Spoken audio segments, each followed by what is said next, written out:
Hello, everybody. This is Triple Intimidate coming back at you with another episode of Kayo gameplay. Today, we're going to be showing you a Kayo mirror. So yeah, let's get sideboarding and see how it goes. We do want our runners and assault and batteries by my math. We don't want to bother clashing with the KO. And then lastly, we want to disrupt his arsenal, kind of throw his game plan off a little bit. The assault and batteries are just coming in to pair with the runners. But yeah, let's wish this guy some good luck and see how it ends up going. He's going to roll scabs right away. We're hoping it's not... Oh, I was going to say we're hoping it's not a double cast bones play. But let's see what he's got for us. Wind up. Is he going to play the ability? Yep. Also, was it just a cheeky scabs roll? He's not actually going to do anything. Shit, man.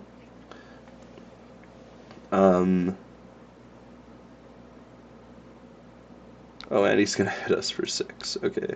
Well, I was thinking I'm actually liking our hand how it is right now, just because we could have gone Assault and Battery, set up the Agility and Arsenal, the Blood Rush. We're going to try to draw it into something similar, just any blue and then any 6 cost, and then we can do what I just said. So it did not happen, unfortunately. So our two options here are sending Assault and Battery for 7. We don't want to send Bear Fangs because we could discard the Blood Rush. Disaster! And the last option is sending Mandible Claw for 3, and then discarding Agile Wind Up for 1 Agility token and 1 Might token, so that's 4 value with the Might. And then the Agility would have to be worth 3 or more than 3 for it to be worth not having sent Assault and Battery for 7. Call me crazy, but I think okay, the Agility I think is worth 3 with a Blood Rush turn, like at least. But he does have Flesh Bag up. So like really it's worth buying his Flesh Bag.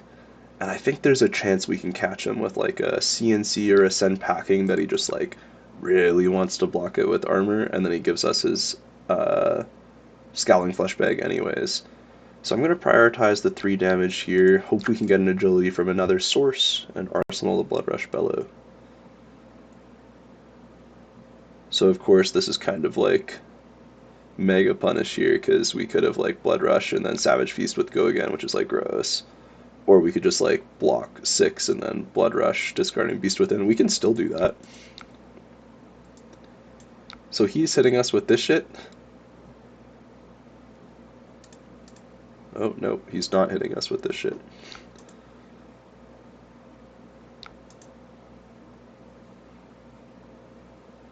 I hope it's not bigger. Alright, that's a lot better for him.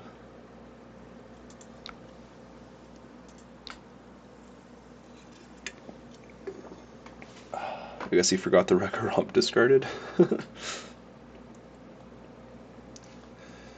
But, I think we want to stick to the plan here. It's just blocking 6, make a Might while we can. There's like a debate, like, do we want to make a Might while we can, or do we want to save our armor for his disruptive effects? I think we just want to make a Might when we can here, and then we're going to swing Blood Rush, discarding the Beast Within, drawing a Mighty Wind Up, we now know, as well as 2 other cards. So what's going to happen is we're going to Blood Rush, discard the Mighty Wind Up from this, and then we're going to claw into a 2-card 8 or 9 or 10 ideally. Okay, well, we really didn't draw what we wanted. Oh shit, no, I don't want to pass. Fuck, why did I do that? I always do that. Sorry. Let me say sorry. He seems confused. Okay, you passed, we're good. I'll say it again. Sorry. Please let me draw twice. Okay. So we're gonna send the claw.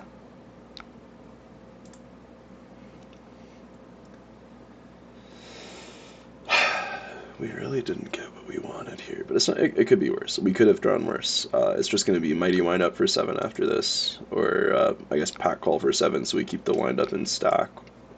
It's like similar. I don't think it's really going to matter this game.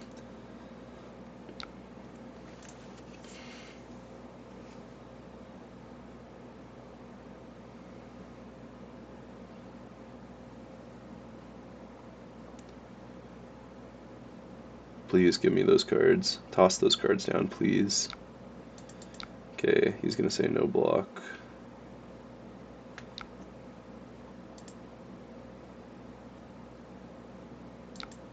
How the fuck did we get an agility token? Did he block with a Clash of Agility and I didn't notice it? He's gonna no fear us. He sure did. So he brought the Clash of Agilities. Okay. We have an agility token now. That's huge. We're arsenaling the cast bones. I guess this is like your lesson why you shouldn't bring the agility token into Kayo. Okay. So that's fine.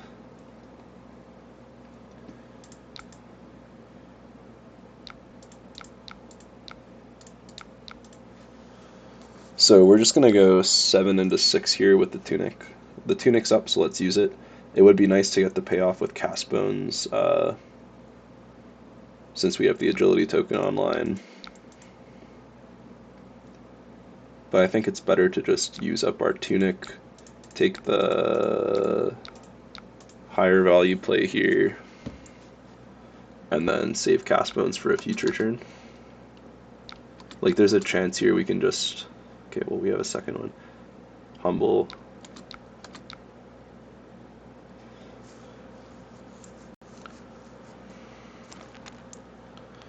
A little awkward here.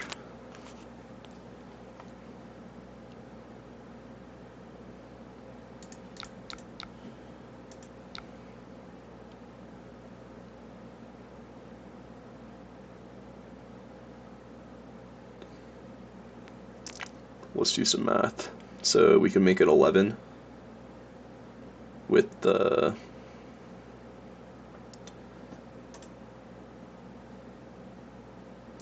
smash instinct and then blocking 6 like this. Alternatively, we haven't seen an agile windup yet, so like Arsenal, I don't hate arsenaling the Savage Feast here. And just like, this feels wrong. Someone like leave it in the comments if this is wrong, but this is like kind of what I'm inclined to do. I think it's probably wrong. Not sure what the right line is without like rolling scabs. Okay, well we get like mega rewarded here. Like almost all the time this hits for 5. We're not gonna get the agility, but we obviously do get the agility. So Savage Feast and Arsenal is just awesome. I think that line was wrong though.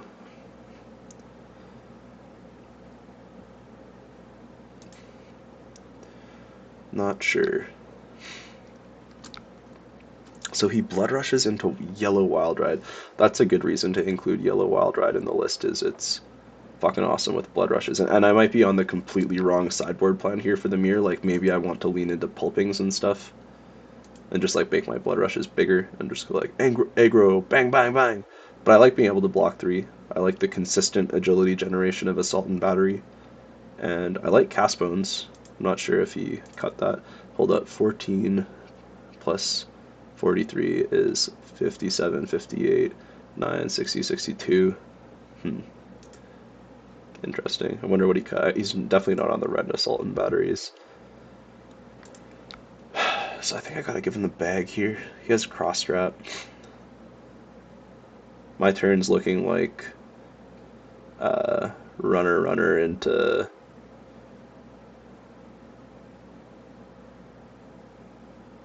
I mean, I could just be runner into Assault and Battery is kind of weak. Could be runner into Savage Feast, Arsenal, a random card. I think we start with this because he could have Disruption. We'll surely have an opportunity to block later. So let's think. Cross strap. Okay. So we discarded our red. I wonder if this guy would have taken that line with the red in hand already. Maybe. I guess we can't really take too much information from this. So let's think through our turn here. Just trying to figure out if I should be blocking this. We can go runner, runner into assault and battery. So this is 6. I'm just going to ignore the mites because we're going to be attacking anyways. This would be 6 plus 7 is 13 value. Or we can go block for 3, and then runner, runner for 6 is 9. And maintaining the Savage Feast and Arsenal with an agility online is important as well. So this would be worth like 6 plus 7 is 13 plus maybe like I'd say this is worth like 4.5 or 5. Let's call it 4.5. So this would be like 17.5. And then the alternate line is block 3, swing for 6, and then swing for 6, arsenaling a random card. So that's 12, 15, and then is the arsenal card worth more than 1.5 on average? Yes, yes it is. So we're going to block with just anything here. It doesn't really matter. Well, sorry, other than the blue or the runner runner. Let's see if he claws.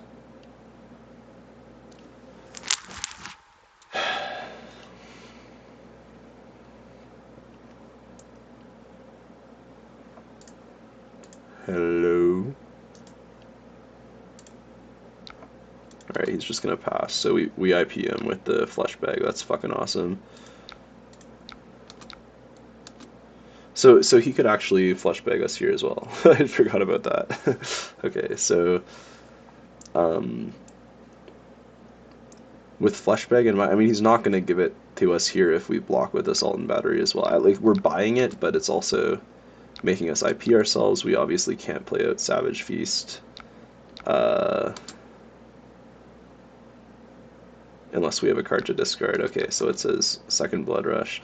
We have a Blood Rush up with an agility and a Savage Feast and Arsenal. So we're ready to rock and roll. This guy's gonna have to present me lethal right here if he wants me to block.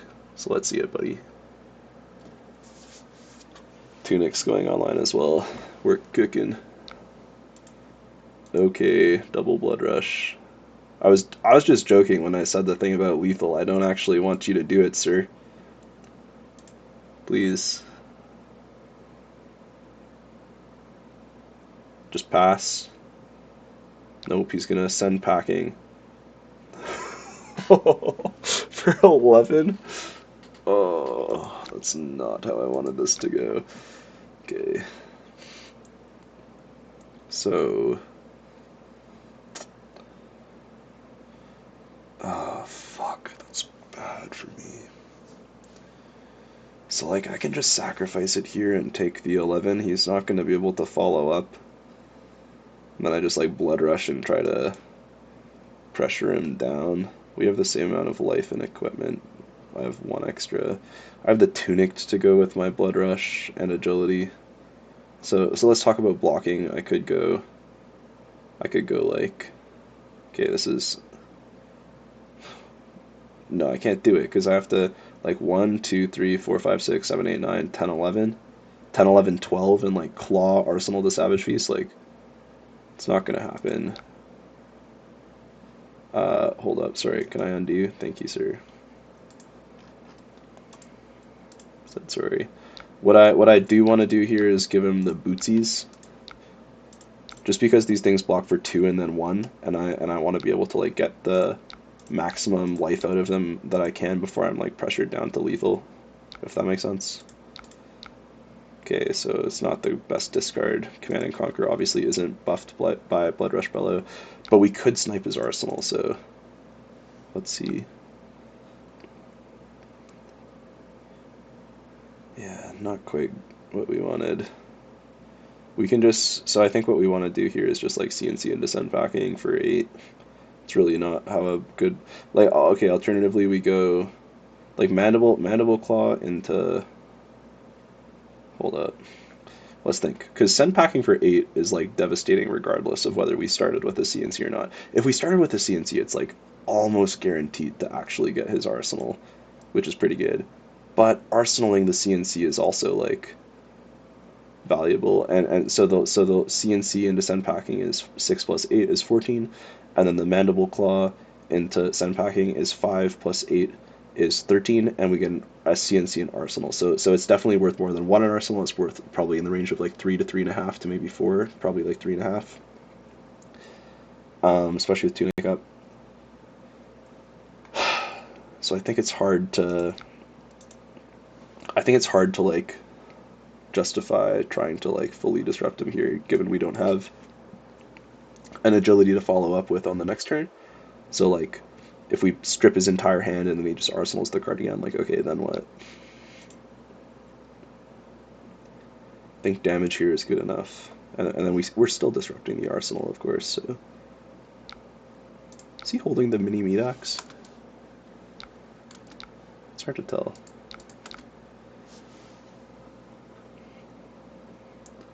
Okay, I'm gonna try to send you packing, sir. I'm gonna demand a couple cards here.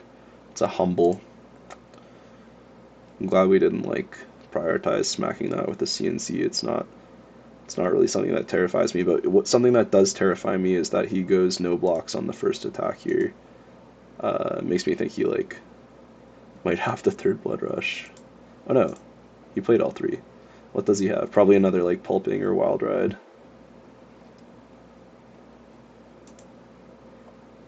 He could just be like hanging on to a blue and like a wind up to claw into like humble or something, but he doesn't have a tunic, so it's like a pretty low value play.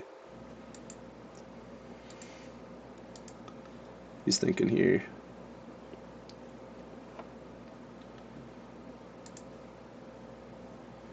He's gonna give up another humble. So currently he's still taking the 3 and giving us this. Really? Okay, makes sense. So it looks like he's just gonna swing back at us with a humble on his turn. Um, yeah, that makes sense. I was wondering why he wasn't giving us his equipment, but this obviously checks out. Okay, so we like kind of draw into the nuts here. We can just smack this block, create the might token, and then claw. So this is great because we get to go claw into CNC. Sure, he doesn't have an arsenal, but it's still just like it's a 2-cost 6, and this is a 1, 2, 3 card 9 plus a might and agility off this agile windup. Plus it's actually coming in for 11 because of the 2 mites that we created before, but I would generally count that as part of the value of the previous turn. So we're going to call this turn a 9 plus a might, so 10 plus the agility is maybe like 12. It depends on what we draw, of course. So in the resolution step is when we want to discard our windup. This will turn on Mandible Claw and give it go again, as well as trigger the effects of the windup. Then we can go Claw. I don't know why I said that, because it's certainly not what I meant. But we can go Tunic and then CNC for 6. So here we're demanding at least 1 card from them. And if they give us just 1 card here, well, we have 2 Reckless Swings, and that would end the game. So even them being down at 4 is like kind of nice for us. They're going to stay at 4.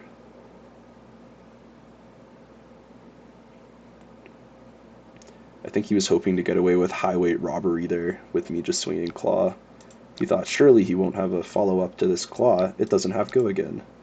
Well, sir, may I introduce you to Agile Windup?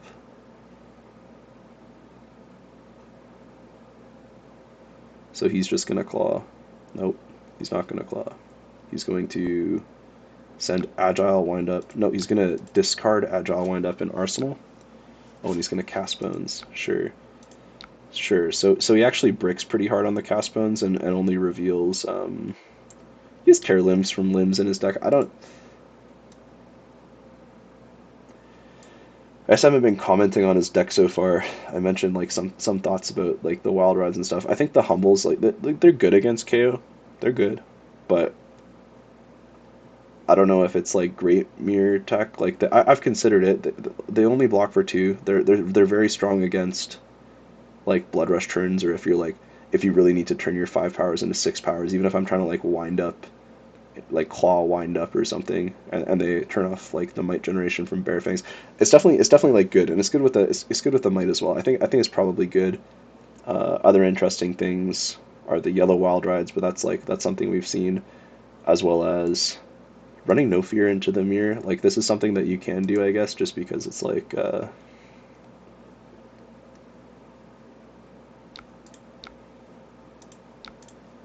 just because it is like good value. Like it's a zero card. It can be like a zero card six if it's in your arsenal and you banish four from hand. Like that's good value. That's cast bones. Um, he does not want to take any more damage. Oh, please, baby, give me another agility. This is great because if he wins, he just like doubles up. Like, who cares? Plus, he has to give me his whole hand anyways. So, all right, well, I end up winning. So, that's a good game. Ah, yes, Tear Limb from Limb is the other card I was gonna talk about. That one I don't think belongs in KO. Like, it's nice because it can help you convert your blue heavy hands. And it just gets like the kind of inherent +1 value from KO because like any six you like actual six you discard is worth more than that. Like you can okay, good game. Like you can discard a swing big or something and get like +9, like that's huge. Um, and even your like send packings and red clash of agilities and pulpings and wild rides and whatnots, those are all worth 7. So it's like a 2 for 7 with go again, which is like good. Turns on claw as well. That's good. But it doesn't block. You only have one claw. It turns on one claw, not two. It blocks for 0. You already have blues that convert your all blue hands, namely the windups. You can also maybe count whatchamacallit, like blue assault and battery. It's not great, but like you can use it for a 3 card 5/6 with the might and then an agility if you like desperately need to set up a blood rush. But yeah, I don't know. Tear Limb from Limb, it's like it's interesting. Just like talking about it out loud has me kind of wanting to experiment with it, like a 2 for 7 with go again that gets you a might off KO's ability as well if you're not going to get it from another source this turn. Like that's huge. But it's a whiff, and whiffs come at a high cost to include in this deck. My deck has the 2 reckless swings as blue whiffs. Blue whiffs especially are like tough doing, like because you need such value off of a whiff for it to be worth including, and it's just hard for a blue to be worth that much. I think the reckless swings are worth it, um, because they like they win so many games that you shouldn't have won just because it's like a good card, like or, because it's like a closing good card, I guess is what I'm trying to say. Like in aggro mirrors specifically, if they just like go down to like 2 but have like full tempo and are gonna like pressure me down until I'm dead for certain, well, like, joke's on you, buddy, I drew into reckless swing. And what that means against good players is like they're not going to go down to 2. Like that's not something that they're going to do. Um, but that comes at a cost because like two becomes their new lethal. They're like giving up equipment maybe earlier than they should have. They're like giving up more cards from hand than maybe they should have just to avoid dying to reckless swing.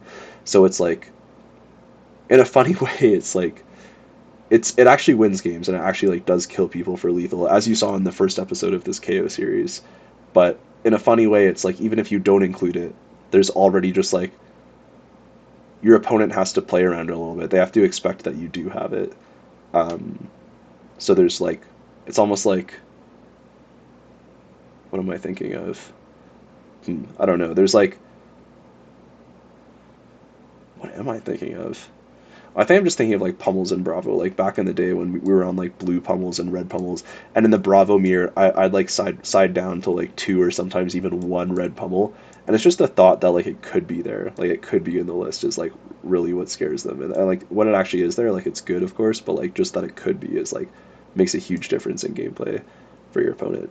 Um, so yeah, not sure on Terra Limb from Limb. The rest of the deck looked like pretty stock standard. They're obviously going cross strap instead of tunic into the mirror. I think like okay, so the mirror here went 8 turns. I think that was like pretty standard. Like I'd probably say like 6 to like 10, maybe like 7 to like 10, 7 to 11. I don't know, is like pretty standard. Um, and that's 2 resources off the tunic, which is the same as the cross strap. The cross strap lets you go like bigger on your blood rush turns, I guess. But